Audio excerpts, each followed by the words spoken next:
amamentação.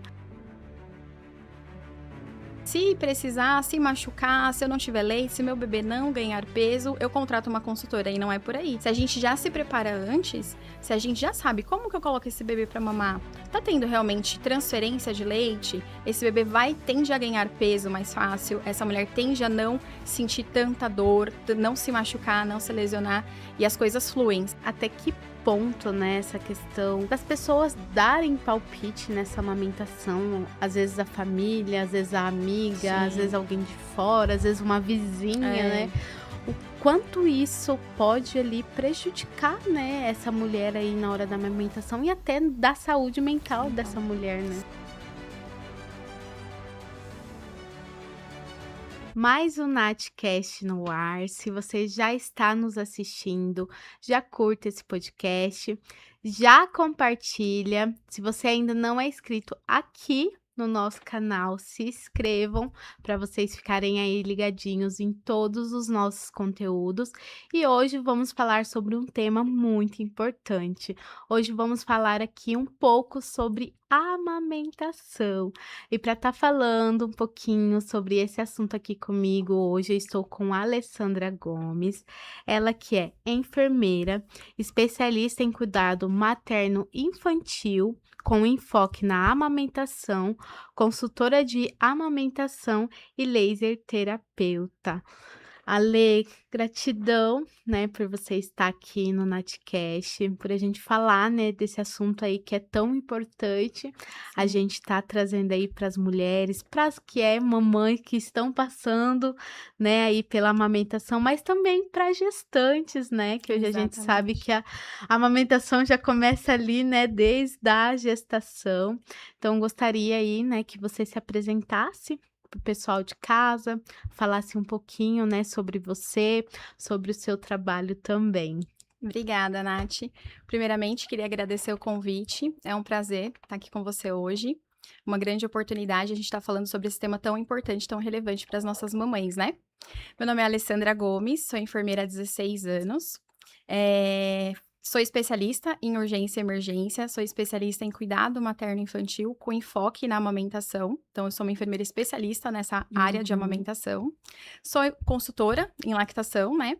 Sou laser terapeuta e faço hoje parte do Clube de Profissionais do Aleitamento do Brasil, que é um grande diferencial aí pra gente. Sim. Então, né, é uma experiência, uma bagagem aí de 16 anos na enfermagem. É tempinho, né? É um né? tempinho considerável. E nessa área materno-infantil eu estou há quase 5 anos. Então, o meu processo, né, a minha jornada aí com a enfermagem foi primeiro na assistência, né, cuidando ali pronto-socorro, urgência mesmo. Área hospitalar, área de home care. E hoje eu tô só na área de empreendedorismo mesmo, só cuidando mesmo da gestante ao pós-parto. Ao pós-parto. Isso. Ale, você sempre quis aí, né, trabalhar com isso, sempre foi o seu sonho, você sempre gostou, né, de trabalhar nessa parte, na área da saúde da mulher e ajudar nessa questão da amamentação? Nath, olha, sempre foi a minha menina dos olhos, a amamentação. Sempre, sempre eu amei mesmo, desde a faculdade. Só que assim, eu me formei e aí a minha primeira oportunidade de trabalho foi dentro de um hospital, né? Dentro da urgência e emergência. Então a gente vai meio que direcionando a nossa trajetória de acordo com as oportunidades. Mas eu sempre gostei da área da saúde da mulher, né? E aí, depois de 11 anos nessa trajetória hospitalar, eu realmente falei, vou agora focar na área que eu já realmente gosto, né, que seria a saúde da mulher. Mesmo atendendo na assistência, no hospital, nos pronto-socorros, eu não tinha diretamente essa área da amamentação. Eu ajudava as minhas amigas com o meu conhecimento de enfermeira, sabe? E aí eu tive a oportunidade de estar fazendo essa especialização, realizando o curso, né, de como consultora e comecei essa trajetória do empreendedorismo. E assim, eu amo. Eu digo que hoje, assim, o meu propósito de vida realmente é levar um maternar mais seguro, mais leve para essas mães, sabe? E a gente tá ali caminhando mesmo como rede de apoio profissional para essa mulher que precisa tanto, né, num momento tão vulnerável da vida dela, que é, né, na gestação de um filho. Legal. Ale, por que que é tão importante hoje, né, a gente falar sobre a questão da amamentação, já ali, né, na gestação e não só, né, lá quando a mulher já tem o bebê, quando ela vai amamentar. Então, Nath, eu sempre costumo dizer o seguinte, né, que a gente deveria dar uma importância maior para a amamentação desde a gestação, né? A gente se prepara tanto para o parto e é tão importante quanto se preparar para o parto é se preparar para a amamentação, porque a Uhum. amamentação ela se estende aí por meses, às vezes por anos, né? Então a gente precisa se preparar.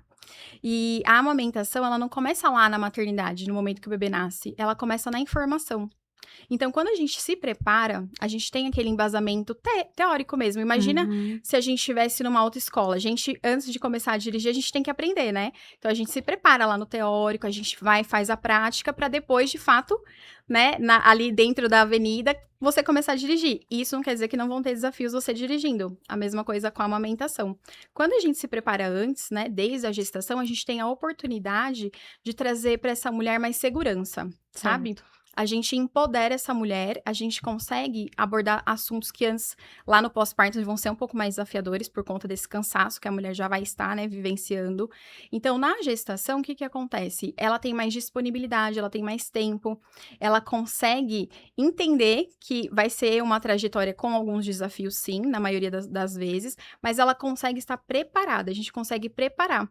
Assuntos como, por exemplo, a produção do leite, como funciona, o que esperar nos primeiros dias de vida, porque a gente tem ali uma amamentação quando o bebê nasce totalmente diferente na maternidade e no pós-parto, no momento que essa mulher chega na casa dela, sabe? Com 3, 4 dias de vida.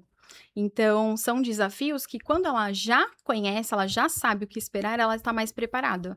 Então, tende a ser o maternar mais leve. Não quer dizer que não vão ter Uhum. desafios, certo? Sim. Mas, assim, ela vai conseguir falar: "Não, tô indo pelo caminho certo. Não, aqui pode ser que esteja começando uma intercorrência e eu preciso de uma ajuda com uma certa antecedência". Então, a gente consegue nortear melhor e traçar um plano, com que essa mulher fique mais tranquila no pós-parto. Então, com certeza Sim. ajuda.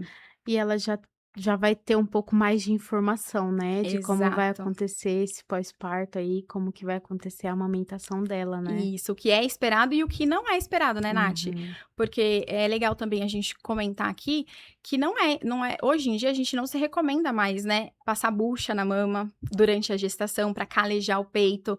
Isso, na época que eu fiz faculdade, há 16 anos atrás, na enfermagem, a gente recebia essa orientação. E a gente já sabe que hoje isso é uma porta de abertura para vírus, para infecção mamária. Então a gente vai deixar esse mamilo mais sensível, né, e ainda podendo causar infecções para essa mulher, causar intercorrências antes mesmo desse bebê nascer. Então, hoje existem muitas informações que estão desatualizadas e que a gente consegue, trazer esse conhecimento para essa mãe, né, nesse momento. Então não tem que preparar a mama, realmente ali se preparar com o conhecimento. Acho que a informação nesse momento da gestação vai fazer total diferença na trajetória dela do Do pós-parto. pós-parto. Sim. Você acredita também que às vezes falta um pouco dos profissionais que estão acompanhando, essa gestante, de falar também da importância dela ter ali uma consultora de amamentação já ali na gestação? Sim. É uma luta que nós, consultoras, né, estamos ali diariamente buscando, é realmente trazer essa consciência para a mulher da importância de ter uma consultora, de ter uma rede de apoio profissional desde a gestação, porque ela vai ter essas informações.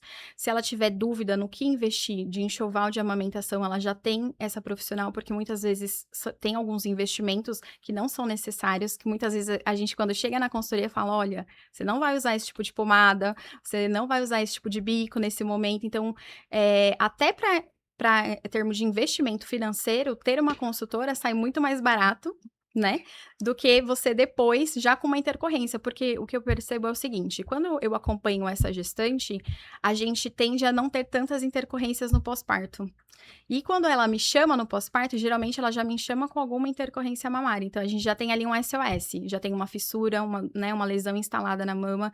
Então, a gente conscientizar da importância da consultora desde a gestação é um trabalhinho de formiguinha que a gente vem aí, né, trabalhando diariamente. É Uhum. meio que cultural, né, Nath? No Brasil, Sim. a gente não trabalha muito profilaxia, prevenção. A gente trabalha sempre Depois, né, depois, se precisar, se machucar, se eu não tiver leite, se meu bebê não ganhar peso, eu contrato uma consultora, e não é por aí.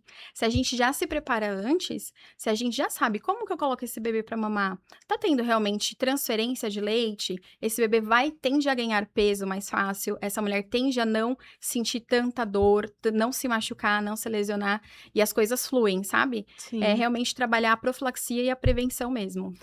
E também eu acho que eu vejo que vocês devem passar muito a questão de crenças, né, da cultura, Muito. porque assim, o que eu via, né, "Ai, sua mãe não teve nada, você não vai ter, a sua avó teve, às vezes, uma dor ou alguma fissura ali, mas para ela foi normal", então acho que vocês vêm muito também para desmistificar tudo Muito, isso, né. exato. O papel da consultora, além de ensinar, de orientar, é realmente isso, desmistificar e quebrar essas crenças diariamente, Nath, porque assim, em todos os meus atendimentos eu tenho que quebrar crenças, sabe? Crenças diversas. A gente vai conversar mais pra frente um pouquinho sobre os tabus que englobam aí a amamentação, mas é sobre isso mesmo. E a gente entra num lugar de que a mulher, né, culturalmente, a gente acredita mesmo que a mulher não vai ter o leite suficiente. Se a mãe dela, se a avó dela não amamentou, isso vai ser hereditário, vai ser passado. E muitas vezes elas não tiveram essa orientação. Apenas Uhum. foi falta de orientação e de informação, sabe? Então, quebrar essas crenças hoje em dia é um grande desafio e é um trabalhinho que a gente tenta ali fazer e tentar voltar essa mulher, empoderar essa mulher de volta para que ela acredite nela, acredite no corpo dela. O corpo dela é capaz de produzir o leite. Na maioria das vezes, a gente percebe que grande parte, né, quando chama a gente, olha, eu não tenho leite, eu tenho queda de produção de leite. Na verdade, é mais aqui. É mais Mental. cultural, mental, é uma crença que já está enraizada nela. É mais a sociedade dizendo: o seu leite é fraco, ele não sustenta, do que em si algum problema na amamentação. Então a gente precisa olhar muito para essa questão mesmo de crenças da mulher. E você falou um pouquinho, né, dos tabus. Quais hoje, assim, são os maiores tabus que você já ouviu falar aí Uhum. sobre a questão da amamentação, que nos dias atuais atrapalha, né, essa mulher que está amamentando? Ai, são muitos. A gente consegue, nossa, fala de vários aqui. O principal deles, eu acho que é que a amamentação é instintiva, né? A Uhum. amamentação não é instintiva. Eu sempre falo isso para as minhas clientes, para as minhas pacientes. A amamentação é biológica, ela é fisiológica. Então, assim, é um aprendizado. A amamentação não é assim, o bebê nasceu, ele sabe mamar e a mãe sabe amamentar. Não. Isso é raras exceções, sabe, na Sim. nossa prática clínica. Na verdade, é um aprendizado diário, né, então o bebê precisa aprender, a mãe precisa aprender e a gente consegue ir orientando e norteando esse aprendizado com técnica, então por isso que a gente tem muita especialização, a gente tem muitos estudos, né, tem muito estudo por trás disso, muito, comprovação científica por trás disso, não é só: "Coloca o bebê no peito, tá tudo E tá tudo certo". certo, Não, né? a gente avalia vários fatores, sabe. Até por curiosidade, a gente comentou aqui da importância, né, de trazer essa mulher desde a gestação para se preparar. Então, dentro dessa consultoria da gestação, a gente também avalia fatores de risco, por exemplo. Ah, essa mulher tem um hipotireoidismo, ela tem uma diabetes gestacional, como que foi o desenvolvimento dessa mama durante a adolescência dela? Tudo influencia. Tudo isso pode impactar na produção de leite dela, lá no Caramba! pós-parto.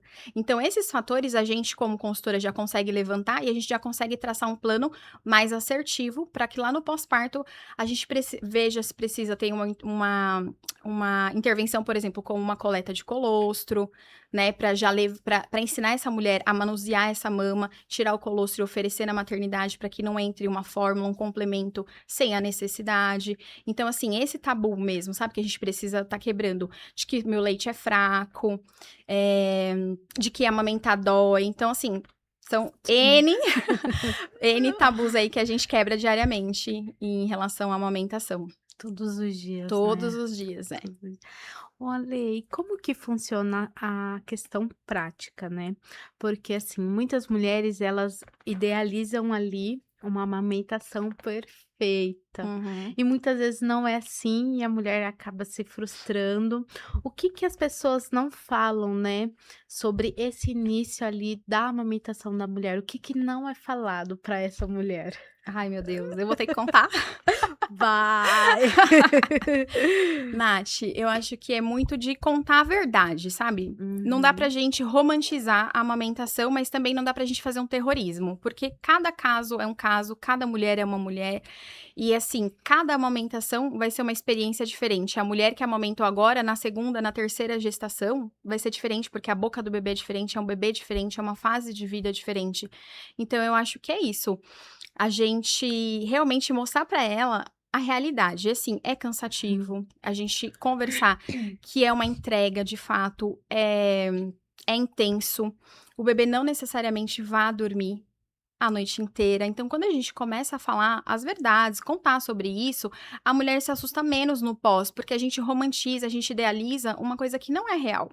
E o maternar, ser mãe já é uma entrega desde você gerando, né? Depois que o bebê nasce, é uma entrega total. O bebê depende totalmente de você. Uhum. Então, também contar que o bebê vai vir, sim, muitas vezes pro peito, sabe? Ele vai praticamente ficar dentro do seu peito. Eu brinco com elas que o bebê é piercing de peito.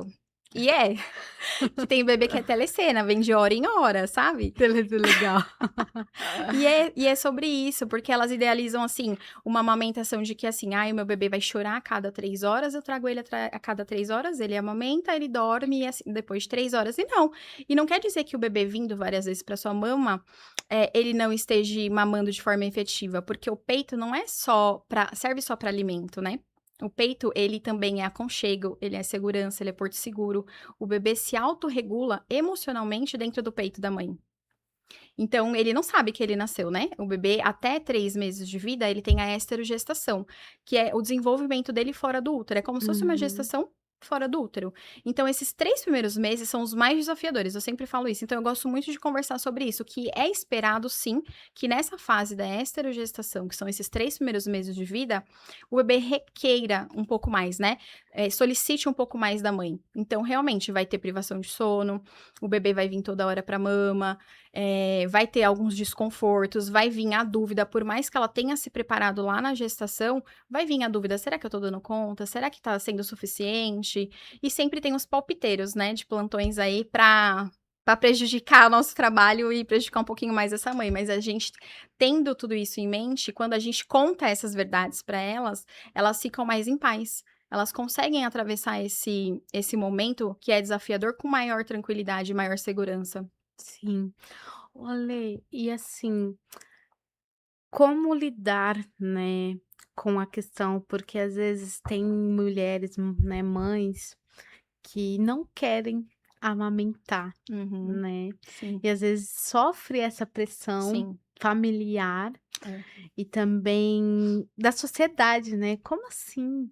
Você ela não não vai quer muito. amamentar seu filho?" É. Né, e a mulher, a gente tem essa escolha também, Sim, né.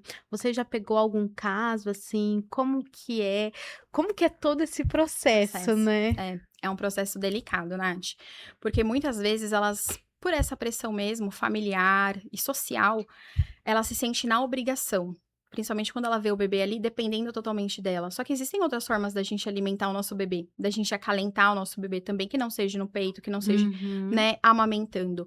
Então, assim, eu sou a favor, eu sou aquela profissional que eu trabalho com a amamentação possível para aquela família. Então, um aleitamento exclusivo, a gente vai trabalhar se for da vontade da mulher.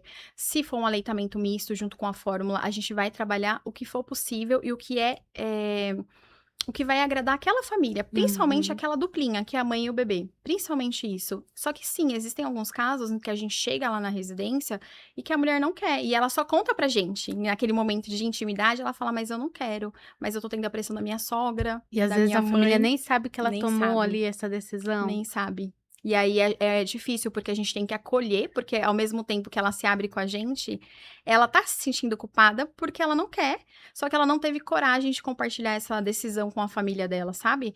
Então eu acho que é um momento ali da gente ter muita empatia como profissional, de acolher e conversar: "Tá tudo bem, se você não é menos mãe porque você não vai amamentar, né, isso não te te deixa num nível menor ou inferior do que uma mãe que amamente, muito pelo contrário. Você tem que conversar, eu acho que tem que ser conversado, expor a sua opinião, né, para sua família, para o seu esposo, e a gente vê dentro desse caminho aí de que possibilidade a gente pode estar trabalhando, como manter uma nutrição adequada para esse bebê, para que ele se desenvolva, para que ele cresça. Mas eu acho que a principal nessas situações que são muito delicadas, Nath, é acolher essa mulher, porque ela precisa ali, às vezes, só de um abraço, de uma escuta ativa, sabe? Que tem muito do meu trabalho. Quando eu converso com elas, quando eu posso, eu falo, não tô indo fazer um atendimento, eu tô fazendo um acolhimento. Acolhimento. Um acolhimento. E é isso que elas precisam nessa fase. Muitas vezes não tem ajuste, não tem nada em relação ao manejo da amamentação que eu preciso intervir. Mas eu preciso fazer com que ela confie em mim, crie uma conexão de que ela possa realmente se abrir e falar: olha, Alessandra, pra mim não é possível, não é o que eu quero. E ali, dentro das possibilidades, a gente vai ver. Você não quer por conta que você. Existem muitos fatores Por atrás trás, disso, né? por trás disso. Muitas mulheres que já sofreram abusos sexuais, e que não contaram para a família, que o esposo às vezes nem sabe, e que tem uma sensibilidade total da gente pegar nessas mamas, e ela não se sente confortável, sabe? Desse bebê vir abocanhar. Então, às vezes, a gente conversando, entendendo o porquê ela não quer amamentar, eu consigo tratar ali, traçar junto com ela um plano, uma estratégia mais efetiva. Às vezes, a gente pode ordenhar esse leite e oferecer num outro dispositivo, num copo, numa colher dosadora, numa mamadeira, se for o caso. Então, a gente consegue, às vezes, ela vai manter ali o leite, então ele tá tendo, né, recebendo todos os benefícios do leite materno, porém não vai ser diretamente no peito dela. Então, a gente entender o porquê também cabe a nós profissionais, sabe, com esse olhar. Não julgar, porque existem Uhum. muitos profissionais que eu vejo hoje que infelizmente julgam, sabe. A gente tá ali sim, eu sou pró aleitamento, eu mais que nunca levanto a A bandeira, bandeira, né? né, do amamentar, mas eu acho que não é amamentar a qualquer custo, sabe. Sim. Ô Ale, e como, né, a gente falou da mulher aqui, que muitas vezes ela toma essa decisão, né, de não Uhum. querer amamentar. E quando é ao contrário, né? Às vezes a mulher ela tem esse sonho Sim. aí da amamentação, mas muitas vezes ela não consegue amamentar. Como que é esse processo? Como que fica ali também a questão do vínculo mãe-bebê? Perde ou não? Às vezes que as pessoas falam assim, ah, só vai ter o vínculo, né? Sim. Se a criança, né, mamar ali. Como que funciona esse processo quando a mulher não consegue amamentar? E geralmente quando ela não consegue, é quando ela quer muito. É. Então vem também esse peso da gente ter esse olhar individualizado, desse olhar, com empatia, de acolhimento, porque também a gente precisa acolher essa mãe, porque a gente só vai saber de fato se ela vai conseguir amamentar lá no pós-parto, sabe. Porque aí eu posso ter investigado todos os fatores possíveis, que possam interferir nessa produção de leite, mas nem sempre ela vai conseguir. Então, assim, existem alguns casos que quando eu pego lá na gestação, eu já sinalizo para essa mulher que pode haver um certo desafio. Eu nunca posso dizer que ela vá conseguir ou que ela não vai conseguir. Não consegue prever, né? Não. A gente não consegue prever, mas a gente consegue acender alguns sinais de alerta. Se ela tem Hum. uma prótese mamária, se ela tem cirurgia de redução de mama, isso pode ter impacto na fisiologia de produção, né, de leite dela. Então, isso, quando eu já sei, eu já vou sinalizando. Claro que existem várias técnicas hoje em dia que a gente consegue conduzir.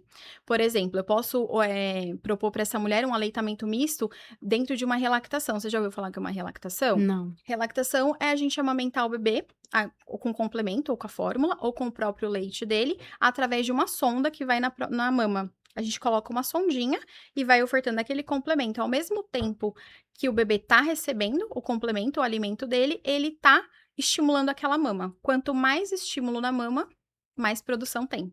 Peito é fábrica, peito não é estoque. 80% do leite é produzido durante a mamada do bebê. Olha só. É. Então a gente consegue estimular essa mama. Não necessariamente ela vai conseguir produzir o leite suficiente para a demanda daquele bebê. Mas eu comento assim: cada gota conta.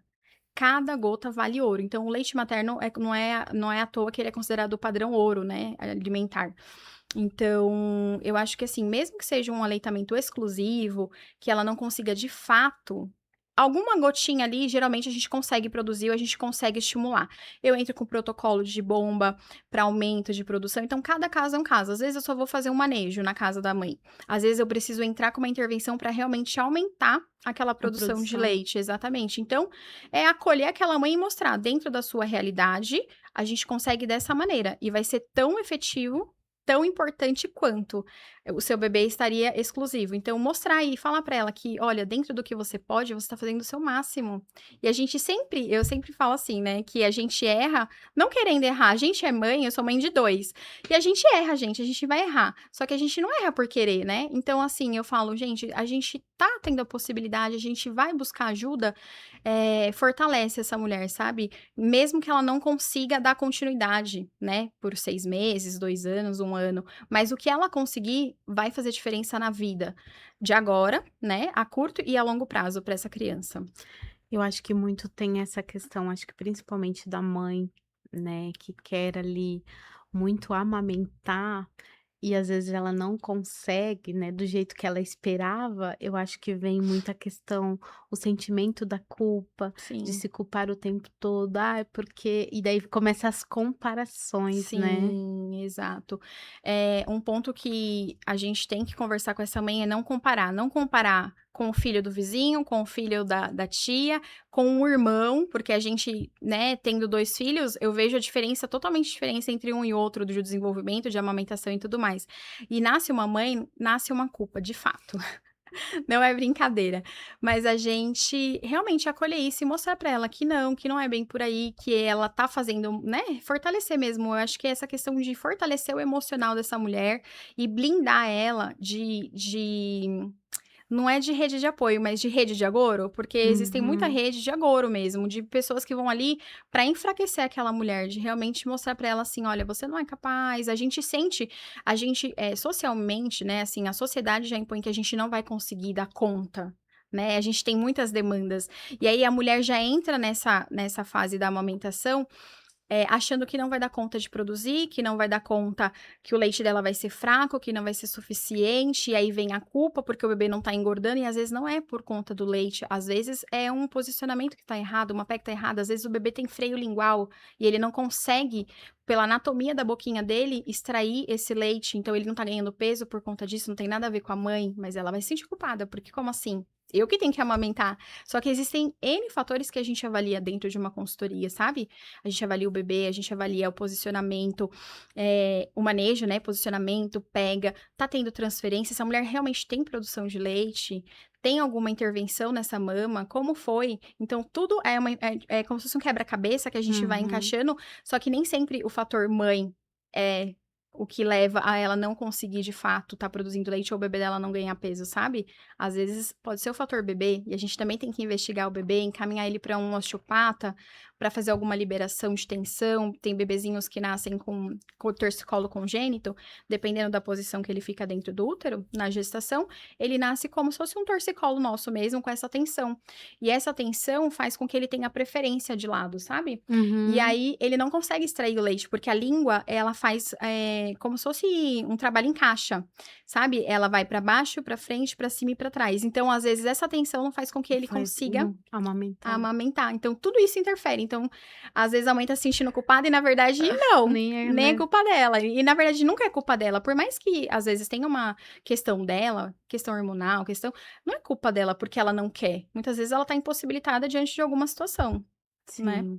E como que foi, Alê, né, você falou que é mãe de 2 aí, como que foi pra você esse processo, né, de amamentação? Porque às vezes o pessoal fala: "Ah, mas ela já tem um Ah, estudo, né, já super já já tranquila. trabalha com isso, pra Sim. vai ser mais tranquilo". Como que foi pra você, aí, o seu processo de amamentação?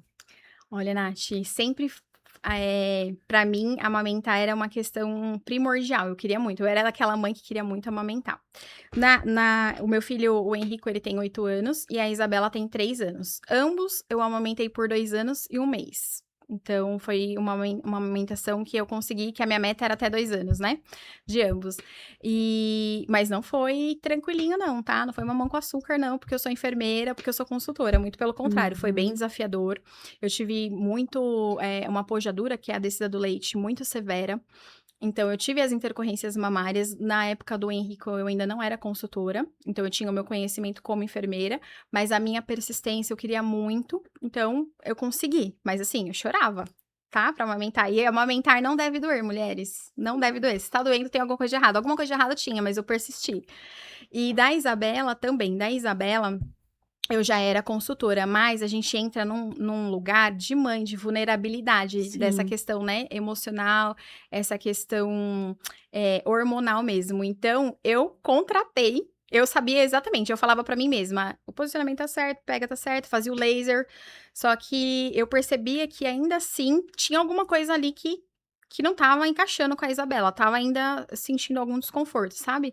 E aí eu contratei uma amiga minha, consultora, eu fiz consultoria online com ela, lá do Maranhão, e sim. ela falava: "Lê, você tá fazendo tudo certo, mas você também precisa desse acolhimento, você também precisa desse apoio emocional que a gente tem esse papel", muitas vezes a gente faz papel de psicólogo, sabe, de apoiar e de fortalecer, falar: "Você tá fazendo certo, tá tudo", eu falava: "Gente, tem alguma coisa errada, porque não é possível", e não, eu estava fazendo certo, eu mesmo fazia o laser, eu fazia o manejo correto, mas eu precisava desse apoio profissional, Sim, de emocional. Então, esse papel nosso, né, emocional faz toda a total, diferença. total diferença. Em algum momento, assim, por você, né, às vezes não tá conseguindo como você gostaria, você também se culpou nesse Muito, processo, porque Lê? eu falava assim, eu sou consultora, e eu falo assim, chupeta, mamadeira são bicos artificiais ali que podem intervir no processo da amamentação. Então, Sim, nem os meus filhos tomaram fórmula, nenhum deles tomaram mamadeira e chupeta, mas passou sim pela minha sim. cabeça, comprar. E eu Sério? sério, Porque aí a gente, assim, eu ainda não sou mãe, mas eu tenho muita, né, vontade de aham. ser mãe. Eu falo: "Quero amamentar, quero passar por todo esse processo". Eu falo que eu já tenho, se eu precisar, eu tenho toda a equipe, né, Tem. desde médica, enfermeira, Aham. doula, consultora de amamentação, e acho que é para muitas mulheres é tudo muito novo, né. É, Essa questão desse acompanhamento, eu falo ali mais humanizado. Então é. a gente já pensa: "Ah, eu não vou dar bico, ah, eu não quero dar chupeta", Isso. mas às vezes é Na coisas que saem teoria, é no tudo lindo. Na prática, eu falava assim para o meu marido: "Vai vir aquele momento em que eu vou falar: 'Pelo amor de Deus, vai buscar uma chupeta ou uma mamadeira'. E aí, quando chegar esse momento, eu preciso que você esteja alinhado com a minha vontade. Você sabe que eu quero e que isso vai impactar na amamentação, porque em algum momento ele Uhum. vai desmamar. Então você vai falar: 'Não, Lê, lembra? Vai tomar um banho', você vai me tirar daquele alvoroço ali, daquele momento, e você vai falar: 'Vai tomar um banho, vai respirar, volta e aí a gente conversa de novo'". E é isso, foi isso que aconteceu mesmo, sabe. Eu parei, respirei, saí de cena, dei a neném pra ele, falei: "Não, tá tudo certo", chamei minha amiga, minha consultora, ela falou: "Lê, só respira, vai Sim, tomar um banho, vai fazer outra coisa que não seja pensar nisso", porque realmente é desafiador e a gente tenta entrar. Então, quando sim. eu falo lá na gestação com essa mulher, eu tenho a oportunidade de também estar com a rede de apoio dela, com o parceiro, com a parceira, com os avós, muitas vezes. Então, eu sempre falo: façam um combinado entre vocês, porque mesmo ela acreditando e ela querendo muito, vai vir um momento que ela vai falar: eu não aguento mais, vai comprar fórmula, compra uma mamadeira, compra uma chupeta. E quando vier isso, se a gente tá alinhado, o outro segura as pontas, um vai ajudando o outro A ali. rede de A apoio, rede né. de apoio, por isso que realmente é tão importante. E eu tive realmente esse momento. Sim, isso que eu ia te perguntar, né, porque muitas vezes a gente fala só da mãe, né, ali. É. Como que é importante esse parceiro também estar ali, né, a rede de Uhum. apoio, não só o parceiro, que às vezes Sim. muitas mulheres não têm, né, É, ali o parceiro, mas a importância de ter uma rede de apoio nessa parte também. sim. Total diferença, né. A rede de apoio, ela é fundamental. Rede de apoio tá ali para te apoiar, de fato, né, para alinhar. Ela não tá ali para dizer o que você deve ou não deve fazer, ela está ali para te fortalecer nas suas decisões. E eu sempre falo, os pais não é rede de apoio, pai não é rede de apoio, pai é pai. Então, a responsabilidade de um bebê é 50% da mãe, 50% do pai. O pai só não amamenta. Porém, ele pode facilitar com que essa mulher amamente de uma forma mais tranquila, trazendo água para ela durante a amamentação, porque dá muita sede, fazendo uma massagem, trazendo uma comida que ela Uhum. gosta, sabe? Estando presente ali, porque às vezes só de pegar o bebê no berço, trazer para essa mãe, e essa mãe conseguir amamentar deitada durante a noite, por exemplo, já vai trazer, já vai te diminuir um pouquinho desse peso, desse fardo, sabe? Desse cansaço físico e mental dessa mulher. E a rede de apoio num geral, né, que a mulher optar por escolher, pode ser a sogra, a mãe, quem ela, né, denotar que vai ser rede de apoio, tá ali mesmo, não necessariamente às vezes para cumprir com demandas do bebê, mas para olhar para essa mãe, porque a gente olha muito pro bebê. Quando o bebê Uhum. nasce, a gente esquece dessa mãe. A gente esquece que ela também precisa ser cuidada, sabe? Então, fazer uma comida que ela goste, trazer alguma coisa que dê conforto para ela, que ela goste muito, né? Por exemplo, uma massagem nos pés, um escalda-pés. Olha, eu vou segurar o bebê para você tomar um banho mais demorado, para você dormir um pouquinho mais. Isso, cuidar da casa, ajudar a cuidar do outro filho, principalmente quando a mulher tem outros filhos, a gente fica, né, muito com a cabeça de eu preciso dar atenção também para outra criança, que é a criança que entende de fato, a mais velha. Então, levar essa criança para passear, tirar ali daquele cenário que já tá desafiador, né, às vezes caótico, já vai deixar essa mãe mais tranquila e vai ajudar nesse processo da amamentação. Então, às vezes, não é o processo de amamentação em si, mas tirar tantos O pesos, pesos, né? sabe, dessa mulher, ajuda nisso. Os pesos, né, as culpas. A Sim, gente falou um pouquinho, né, a gente estava comentando ali da questão dos palpiteiros, sim. né. Até que ponto acho que ajudar não ajuda em si, né, mas até que ponto, né, essa questão das pessoas darem palpite nessa amamentação, as pessoas no geral, né, Aham, às vezes a família, às vezes a amiga, às vezes sim. alguém de fora, às vezes uma vizinha, né, É, o quanto isso pode ali prejudicar, né, essa mulher aí na hora da amamentação e até da saúde mental dessa então. mulher, né. Sim, muito. E pode mesmo impactar muito. E aí vem de novo aquela questão da informação, né? Que a amamentação começa na informação. Então, quando a gente sabe o porquê que a gente tá fazendo, a gente se fortalece. O porquê e o porquê. Então, você Uhum. sabe o porquê que você tá amamentando, você sabe por que você tá se privando de sono, você sabe por que que o bebê tá toda hora ali, mesmo cansada, você persiste. Você sabe que vai ter benefícios a curto, a médio, a longo prazo para a saúde desse bebê. Esse bebê vai ficar menos doente, não quer dizer que ele não vai ficar doente, ele vai ficar doente, mas ele vai agravar menos do que um bebê que não tem o aleitamento. A gente vê isso hoje na prática, sabe? A gente percebe a criação desse vínculo. Então, tudo isso, né, vai impactar. E quando vem um palpiteiro e começa a falar, principalmente pessoas que a gente gosta, que a gente acredita, o que que acontece? Na verdade, muito é que ela quer ajudar, né? A pessoa, na verdade, não tá falando por mal, na maioria das Uhum. vezes, ela tá falando pra ajudar. Só que assim, muitas informações desatualizadas, às vezes até de alguns profissionais, sabe? Então a gente precisa falar: "Olha, mas algumas coisas mudaram. Eu realmente estudei, eu me preparei, eu sei que o meu leite é suficiente, tá um dia de calor, eu não preciso oferecer mais a chuquinha com chá e com água, porque o meu bebê precisa de água que tá com sede". Falar isso pra avó, porque pra avó é um desafio também, sabe. Eu pego as avós Acho que a parte as avós ali é, muito, né, também. elas estão falando de experiência própria e elas querem ajudar, mas são informações desatualizadas, como eu disse, né. Então mostrar pra elas, falar: "Olha, mudou. Hoje em dia a gente tem embasamento científico dizendo que o leite, ele já produz tudo que o seu bebê tem necessidade naquele momento. Então, se tá muito calor, o seu leite vai estar produzindo mais água e sais minerais para matar a sede, né? Se o Uhum. bebê não tá engordando, o seu leite automaticamente ele é um bioativo, um composto bioativo que ele vai mutando o tempo todo. Então, você vai produzir um leite mais rico em gordura. Se o bebê tá doente, ele vai produzir um leite mais rico em para aumentar a imunidade, né, desse bebê. Sim. Então, tudo isso a gente vai contando para essas vozes e elas vão falando: "Nossa, eu não sabia, na minha época não tinha nada disso". Então, a gente vai trazendo elas para o nosso lado. Eu sempre trago elas, eu falo: ou elas me amam, as vovós, ou elas me odeiam, mas eu falo: "Gente, a gente Fala: tá aqui, "Quem é essa aí, né?" que essa menina aí nasceu ontem, quer vir falar", sendo que eu já criei 10 filhos, sabe. Então é muito sobre isso, a gente trazer elas pra gente e mostrar as informações que mudaram, sabe, que a gente tá se atualizando, que a gente tá estudando, e que sim, elas podem opinar, mas não necessariamente elas têm que colocar como verdade absoluta, a gente tem que quebrar essas crenças como verdades absolutas.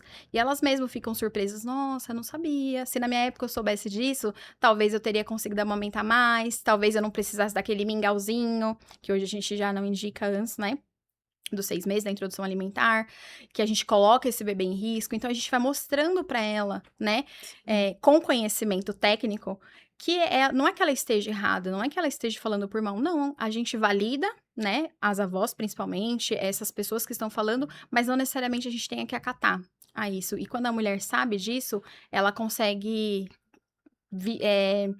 direcionar, assim, a atenção dela, não focar tanto, sabe, em relação a esses palpites ou nessa invalidez, porque é o tempo todo invalidando a mulher, né. Você não consegue, seu leite não é o suficiente, e a gente acaba invalidando o tempo todo em vez de validar e fortalecer essa mulher. E vai muito pro emocional dela, né. Muito, é. Porque imagine, você tá todo tempo as pessoas falando ali: "Ai, você não consegue, você não vai conseguir amamentar, porque seu leite é fraco". Imagine a pressão, né. Sim, E muitas sim. vezes ela não consegue realmente por Sim, conta por disso, conta né. dessa pressão, porque ela encara aquilo como uma verdade absoluta, né. E a gente quando a gente acredita muito numa coisa, aquilo passa a ser verdade pra gente. Então é muito difícil e é um momento muito vulnerável, né, de hormônios mesmo, e de vulnerabilidade emocional dessa mulher. Ela tá se conhecendo como um novo papel, ela nunca foi mãe muitas vezes, e e a gente deixar a mulher entrar nesse papel, a gente corre muito risco dela entrar num burnout não, num blues puerperal ou até numa depressão pós-parto. Então isso é muito importante, a gente avaliar esses sinais de que a mulher, às vezes, está indo por um caminho que não deveria estar indo, uma tristeza muito profunda, sabe. A gente tem que ter esse como profissional, esse olhar também, sabe, pra gente resgatar essa mulher antes que ela entre num lugar que fique um pouco mais difícil. Então a mulher, ela pode entrar aí nessa depressão pós-parto, por conta dessa questão dela não conseguir amamentar, Muito. pelas críticas, pela pressão Sim, social. são pesos que vêm de todos os lados, né, pesos de Uhum. todos os lados. Então, é um dizendo que você não é capaz, é você realmente acreditando que não é capaz, é o seu bebê não dormindo, o seu bebê às vezes não ganhando peso, você não tendo uma rede profissional e uma rede de apoio de fato, então ela pode estar entrando nisso, entrando numa tristeza muito fora do normal, que é comum, a mulher às vezes tem picos, tá muito feliz, tá muito triste, isso é hormonal, é uma bomba de hormônios, né, o pós-parto. Então, a gente ter esse olhar, e às vezes ter que encaminhar mesmo, olha, às vezes não tem nada de anormal com a amamentação e às vezes a gente precisa encaminhar ela para uma avaliação psicológica, psiquiátrica, muitas vezes, sabe, tá tudo bem. A gente tem que começar também a olhar que a gente precisa cuidar dessa parte mental, né, Nath? A gente não olha pra Verdade. isso, a gente olha como se fosse um problema ter que ir num psiquiatra ou num psicólogo e não, muitas vezes todo mundo deveria fazer uma terapia. Nossa, se Se todos gente, fizessem se todo terapia, mundo fizesse o terapia, mundo o mundo seria seria diferente. totalmente Muito, diferente. exatamente. Totalmente. É sobre isso. Então, a gente realmente mostrar que tá dentro ali e ajudando de fato, sabe? Tentando, direcionar essa mulher para os profissionais adequados, muitas vezes só de conversar, só dela falar, só dela chorar, ela só precisava daquilo, sabe? Desabafar, né. Desabafar. Desabafar. Exatamente, exatamente. Ô Ale, e o tamanho, né, do peito da mulher ali, ele pode influenciar nessa questão da amamentação? Porque às vezes muita mulher pensa: "Ah, mas eu tenho, né, o peito pequeno, então eu não vou Sim, amamentar", ou eu tenho o peito muito grande, nossa, isso quer dizer que vou ter eu muito vou leite. ter muito leite, né. Aham. Até o que ponto isso é verdade, é mito, É, aham. influencia, como que funciona? Tá. Esse também é outro tabu que a gente precisa estar desmistificando, sabe? Porque o que vai produzir leite é a estrutura mamária, são as glândulas mamárias, os ductos, então toda a estrutura de anatomia mesmo dessa mama. E o tamanho da mama, né, dessa mulher, nada mais é do que quantidade de tecido adiposo, de gordura. Então, as mulheres com mamas mais volumosas têm tecido adiposo, gordura, um pouco mais nas mamas. Mamas menores, um pouco menos de gordura, menos tecido adiposo. Quando a gente emagrece, a nossa mama também emagrece. Então, a gente Emagrece. percebe, né, Uhum. que também faz parte do nosso corpo essa questão da gordura. Isso não vai impactar na produção de leite. Tem mulheres com a mama muito pequena que produzem muito, muito leite, porque ela tem a estrutura ótima, sabe, eh, da estrutura mesmo de anatomia de produção de leite. O que pode, de fato, impactar não é o tamanho da mama, mas se ela teve uma intervenção, se ela não teve um desenvolvimento dessas mamas durante a adolescência dela, né. Então, às vezes, esse tecido, né, que faz a produção do leite, ele não se desenvolveu. Ele termina de se desenvolver durante a gestação. A gente com 16 semanas já começa a produzir leite na Uhum. gestação. Então a gente termina de desenvolver nossas mamas para amamentar durante a gestação. Começa lá na adolescência. Então por isso que é tão importante essa consultoria gestacional, porque a gente já vai acompanhando todo esse processo, esse histórico, né, Uhum. familiar mesmo. E aí o que pode impactar se ela fez uma redução de mama, muitas vezes é retirado estrutura de produção. Então a gente tira um pouco ali da estrutura que pode produzir. Então, isso sim pode impactar. Muitas vezes até o uso de silicone, de prótese mesmo, não impacta tanto na produção, mas pode ter um pouquinho mais de desafio, porque ele pode pressionar as glândulas mamárias e ter um pouquinho menos na capacidade dela, mas vai produzir, mas pode impactar na hora da ejeção desse leite, dessa descida desse leite para a boca do bebê. Então, tudo isso a gente avalia, mas o tamanho em si, não. Não Não impacta aí. impacta, não Então as quer dizer. mamães, né, Não. ou as futuras mamães que É, estão nos assistindo, pode fiquem ficar tranquilas. tranquila com essa Tranquilas, questão, né, exatamente. da A gente avalia amamentação. outras questões mesmo, como que essa mama tá crescendo, se ela tem o espaço entre uma mama e outra, se ela tem uma certa distância, isso pode mostrar pra gente uma hipoplasia mamária, que aí sim, isso pode mostrar pra gente lá no futuro que essa mãe vai ter sim uma dificuldade na produção de leite, porque ela não teve um desenvolvimento das glândulas mamárias dela. Sim. Ô Ale, e até que ponto, né, a dor na amamentação ela é, como se dizer, normal, Uhum. e quando essa dor a mulher precisa ficar ali, opa, Um sinal de acender, alerta. né, o sinal de alerta. Sim. Quando como que funciona isso, né? Uhum. Porque a gente sabe que no começo tem ali um processo que é um pouco dolorido, Uhum. mas até que ponto, né? É normal, né? Amamentar não deve doer, tá? Se tá doendo, tem alguma coisa de errado. O que acontece? Doer, a dor, ela pode ser comum em algumas mulheres devido à sensibilidade, mas a gente precisa dar importância a essa queixa da mulher. Então, quando a mulher está com dor, muitas vezes é algum ajuste que a gente precisa avaliar. Ou é posicionamento, ou é pega, ou é a língua do bebê, de fato, que tem ali um freio lingual que está impactando, que está machucando essa mama. Então, não quer dizer que amamentar tenha que doer, mas é um sinal de alerta mesmo para que a gente ajuste alguma coisa. Então, não tem um tempo de espaço assim, se doer a primeira semana tá tudo certo. Não. Tem mulheres que têm mais sensibilidade, que é diferente de amamentar com dor. O que pode acontecer é um desconforto no começo da mamada. Eu falo assim, 30 primeiros segundos, tá sentindo um certo desconforto? Pode ser por conta que o mamilo, né, dentro da boca da cavidade do bebê, ele aumenta 3 vezes de tamanho dentro dessa cavidade oral do bebê. Então, pode ser esse desconforto do esticamento mesmo, dessa elasticidade do mamilo dentro da boca, ou pode ser pelo reflexo de ejeção, que a gente manda um comando para o nosso cérebro, dizendo, olha, Uhum. produz ocitocina, produz prolactina para produzir e liberar esse leite. Então, pode sentir um formigamento, uma coceira, arder muitas vezes. Então, esse desconforto, ele deve passar em 30 segundos. Então, assim, não passou 30 segundos do início da mamada, a gente precisa tirar esse bebê e reposicioná-lo de forma correta, tá? Se persistir, precisa de uma avaliação mais minuciosa. Precisa avaliar outras questões aí, porque alguma coisa não tá indo bem. Então, a gente precisa realmente corrigir o quanto antes. Não é para amamentar com dor e achar que vai passar ou que o peito vai calejar. Que é Isso não normal, existe, né? porque é Não é. normal. Doer não é normal. Tá. Não é normal. Olha, e tem alguma coisa, assim, alguma alimentação que a mãe, nesse período da amamentação, ela deve tirar da sua alimentação ali, Uhum. né? O pessoal fala muito sobre o chocolate, o café. Como que funciona? Realmente é um mito? É Aham. uma verdade? O que que ela deve realmente precisa tirar na sua alimentação para ajudar na maior amamentação, né? Sim. Hoje, os estudos científicos mostram pra gente que não tem impacto, né? Nenhum alimento impacta na produção do leite. Não vai ser isso que vai trazer cólica pro bebê, por exemplo. O que que acontece? É claro que tem bebês que têm mais sensibilidade. Então, por exemplo, sou chocolatra. Se eu ficar sem chocolate, meu Deus do céu, eu não ia conseguir amamentar 2 anos, Também sou né? assim.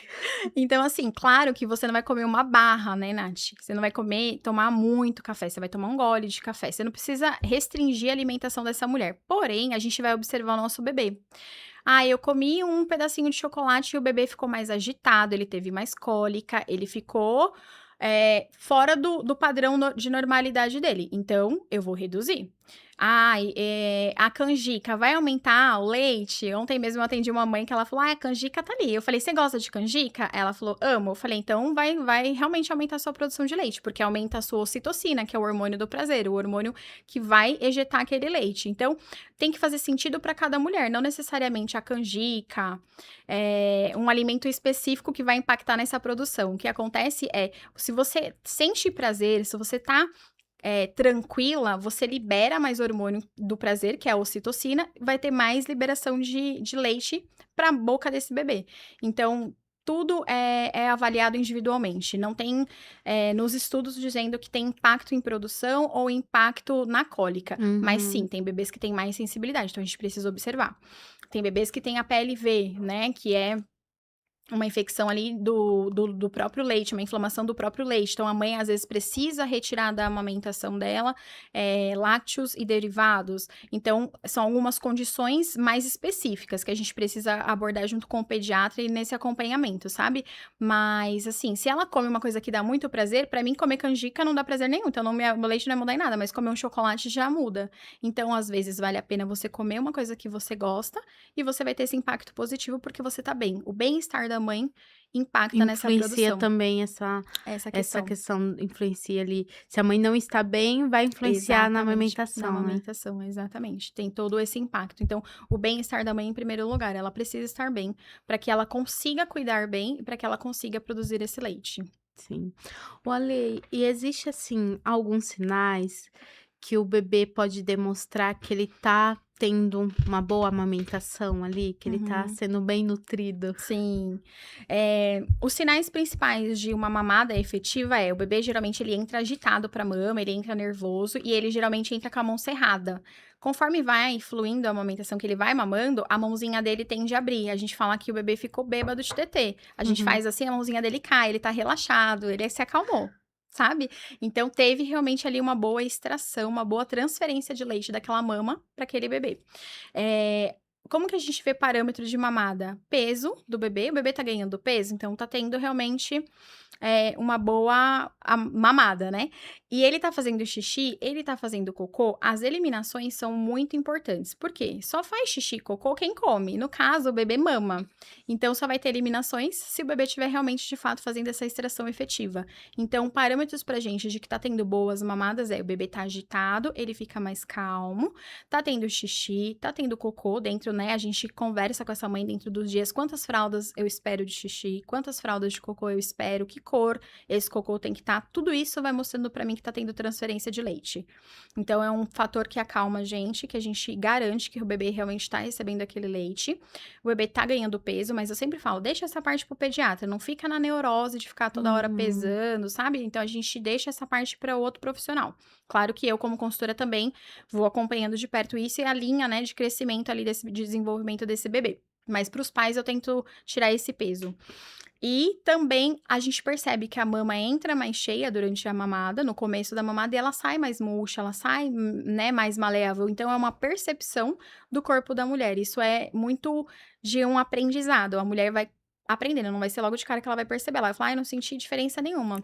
Mas ela vai se auto-percebendo, sabe? E olha, Autopercebendo. realmente, minha mama tava mais cheia, agora ela tá mais flexível, tá mais macia, então ela tá mais murcha. Teve realmente essa drenagem de leite durante a mamada. Sim. O Ale, e até quando, né, essa mulher ela deve amamentar? Tem assim como eu posso dizer, não seria um prazo, né, mas tem uma idade dela, você deve amamentar até 1 ano, como que funciona? Ou vai de acordo de mulher para mulher? Uhum. O que os órgãos, né, dizem pra gente, nos norteiam, Organização Mundial de Saúde, Ministério da Saúde, eles preconizam que a amamentação seja exclusiva até os 6 meses de vida desse bebê. O que que é uma amamentação exclusiva? Somente o leite materno, somente o peito mesmo. Então, não dá água, não dá chá, não dá nada. Exclusivo até 6 meses. Até 1 ano de vida, então com 6 meses entra a introdução alimentar. Então, o bebê começa a conhecer alguns tipos de alimento, mas o próprio nome diz, né? Introdução alimentar, a gente começa a introduzir, não quer dizer que com 6 meses de vida, o bebê vai sair comendo e vai deixar de mamar, não, ele vai Uhum. conhecendo esses alimentos, então é uma introdução. O leite materno ainda assim continua sendo o principal alimento até 1 ano de vida desse bebê. Então ele tem 6 meses aí para fazer essa transiçãozinha aí de um alimento para o outro, né. E aí não é só 6 meses, são 6 meses mais sinais de prontidão. Então a gente avalia alguns sinais de prontidão para ver se esse bebê está preparado para receber alimentos sólidos. Então a gente avalia N fatores também no desenvolvimento. Se é um bebê prematuro, a gente faz com idade corrigida. Então às vezes vai ser com 6 meses e meio, 7 meses. Então não é os 6 meses, vamos começar a introdução alimentar. É tudo muito individualizado essa questão também. Então 6 meses exclusivo, até 1 ano ainda assim o leite é considerado o principal alimento. Aí com 1 aninho inverte. De 1 ano Uhum. até 2 anos, o leite vira o complemento e o alimento vira, assim, a fonte nutricional principal desse bebê. Porém, eles preconizam, né, esses órgãos, eles preconizam a amamentação até 2 anos ou mais. Por que ou mais? Porque é independente, vai ter benefícios tanto para a mãe, principalmente para esse bebê, se ela amamentar depois dos 2 anos também. Não é que vira a água, vai ficar mais fraco e não vai ter impacto, né, no desenvolvimento, muito pelo contrário, o bebê que é amamentado por mais, né, por um longo prazo, no caso os meus filhos vão amamentar até 2 anos e 1 mês, eles recebem ainda assim dos benefícios desse leite materno, desse composto ativo, né, que ele tá o tempo todo ali modulando de acordo com a necessidade do bebê, como eu havia comentado com você. Então, ainda assim é considerado muito importante. Então, até 2 anos ou mais é a recomendação do Ministério da Saúde e Organização Mundial de Saúde. Sim. Olha aí hoje para você, né, qual tem sido, assim, o seu maior desafio de levar essa consciência aí para gestantes, para quem, né, já tá no processo ali da amamentação e também, né, ali para quem te acompanha nas redes sociais, que tem sido o seu maior desafio de levar essa consciência sobre a amamentação? Olha, eu acho que o maior desafio, Nath, é o que a gente tá conversando desde então, desde o começo, né, do nosso bate-papo aqui, é quebrar essas crenças. Eu acho que trazer desmistificar tanta desinformação que a gente ainda tem, sabe. Então acho que o meu maior desafio hoje ainda é quebrar crenças, tirar tantos mitos, quebrar tantos tabus, sabe, fazer com que a mulher retorne ao papel dela de se empoderar do corpo dela, de acreditar que ela é capaz, de ela acreditar que ela vai produzir leite, que ela consegue amamentar, e que ela precisa, né, dessa rede de apoio, não porque ela é fraca, mas porque ela é forte, porque ela está buscando, né, possibilidades para conseguir levar essa jornada, porque é uma jornada, né, não é simples, é um aprendizado diário ali, sabe, não é fichinha, não. Então, Sim. realmente tem que querer bastante amamentar. Então, eu acho que o meu principal desafio hoje é isso, quebrar essas crenças, quebrar esses tabus, sabe? Fazer com que essa mulher realmente se empodere dela mesma e comece a acreditar que sim, ela é capaz. E outro ponto importante que eu sempre falo é a questão do tempo, né? Que é um grande desafio. A gente tá num momento de vida que a gente quer tudo pra ontem, né? A gente quer soluções imediatas pra Imediata. tudo. E a amamentação é um processo. A amamentação é um processo, é uma jornada. A gente não consegue colocar o bebê para amamentar. Hoje foi ok, amanhã pode ser que seja um pouco, né, mais difícil, mas é um aprendizado. E aí a gente vai ter altos e vai ter baixos. Então, a gente quer tudo para ontem, a gente quer soluções rápidas e a gente tem que entender que não, que é uma jornada, que é um processo para que essa amamentação consiga de fato ser estabelecida. Sim. Ale, para a gente encerrar, né, gostaria aí que você deixasse uma mensagem, né, para essas mulheres, para os profissionais também trazer mais, eu falo, falar mais sobre isso também durante aí a gestação, né, dessa Aham. mulher, a importância de uma consultora de amamentação aí já na gestação, e também que você deixar, né, aí as suas redes sociais, onde o pessoal pode te encontrar, quem tiver dúvidas também se pode entrar aí em contato com você. Com certeza. Primeiro, eu também quero te agradecer pela oportunidade, foi muito gostoso o nosso bate-papo. Eu acho que é muito válido a gente ter espaços, né, onde a gente possa colocar a nossa voz e trazer mais, como que eu posso dizer?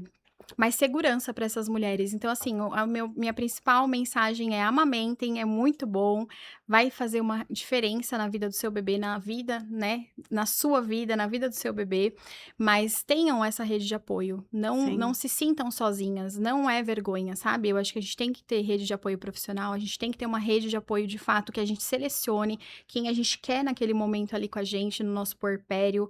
Então, não se sinta sozinha, você não precisa carregar essa culpa e esse peso, porque realmente é desafiador, precisa de técnicas específicas, sabe. Então, a minha principal mensagem é: contratem uma consultora de amamentação, vai fazer diferença, sabe, e ela vai te ajudar a te nortear nesse caminho para que você tenha um maternar mais leve, mais calmo, mais seguro, Sim. sabe.